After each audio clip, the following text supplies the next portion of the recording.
next big item of business here, and I think this is a really big item of business, was that the Patriots were bringing back Jonathan Jones, which I don't think was a certainty. And I think as recently as a few days ago was reported that like there's mutual interest, but they're not actually close yet, or they're not speaking the same language. So I thought for sure this was going to the wire into free agency, with Jones doing what the Patriots often let their free agents do: look around, shop, come back to them and say, what do you think? It didn't happen, which is honestly, I think, huge for the Patriots, kind of shoring up this player in a position that could have been a larger position of need heading into the offseason.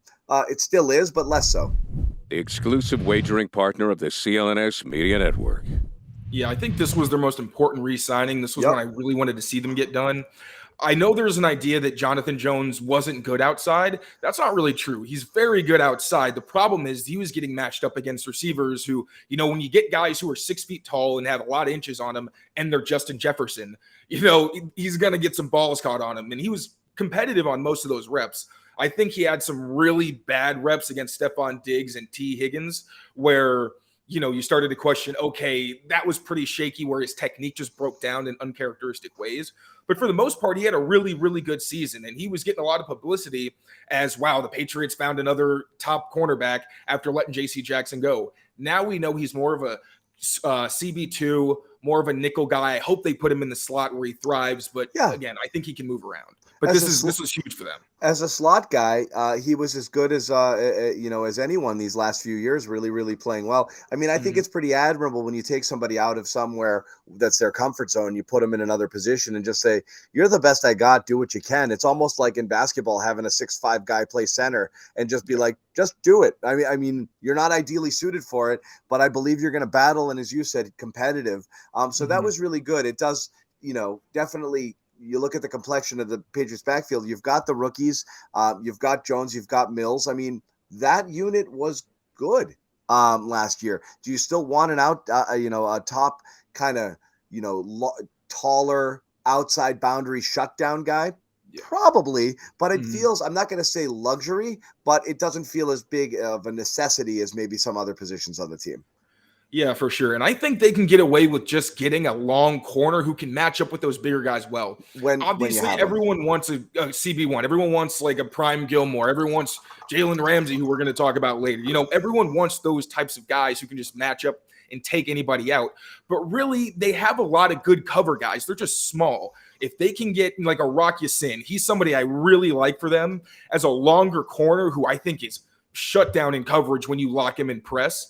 I think he could be that guy where, okay, he's on the backside of, 3-by-1 formations, man coverage. Just don't let them streak by you or, make a big play when you're on an island. I think he can be that guy. And then they can play the matchup game where last year you saw them kind of stick to sides more. Sometimes John Jones would follow true alpha receivers, but otherwise they really just stick to spots. But when those defenses are at their best for Belichick, or when they have a basketball team and they can play man confidently and say, all right, just play to your technique and, play big boy ball or, be quick with this quick receiver and, have skill sets to do different things. And it is a thing that, Bill Belichick, you saw the evolution of his thinking over time, in terms of personnel and what he valued most. You saw I think you can go all the way back to when Asante Samuel and they let him walk and how desperately they needed that replacement and how badly that burned them, not having someone who could come in and just kind of be over there. And then how much emphasis they put on a shutdown guy almost every year since, where you're talking about going from Talib to the year with Revis and then eventually to Gilmore, of like the luxury of knowing I cannot have to worry about this at all.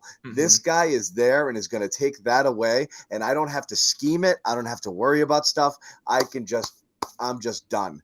And so, yes, having that, what a big advantage it has, but also you can scheme those guys out sometimes. I remember, when Darrelle Revis was at the height of his powers with the Jets, he was useless against the Patriots sometimes because they didn't have a type of receiver that Darrelle Revis would necessarily match up with and take away. They were running a totally different type of offense. So Revis is just sitting there on a corner with some guy just running him up and down the sideline who was never going to get the ball, So reminds you of those mic'd up with Sherman where he's like, I'm bored out here. Like, can you please give me something to do? Exactly. So like you have that also, where it's just kind of like, all right, I'll run my slot guys and my little guys all over the middle of the field, a lot of tight end stuff, and I'm not going to let you neutralize a part of my game. So there's that as well. But if you had to rate it now, looking at their positions of need heading into the beginning of the offseason, which is really kind of officially underway now, you check that box on you got Jones coming back. Sign up at FanDuel.com/Boston and make every moment more on America's #1 sportsbook.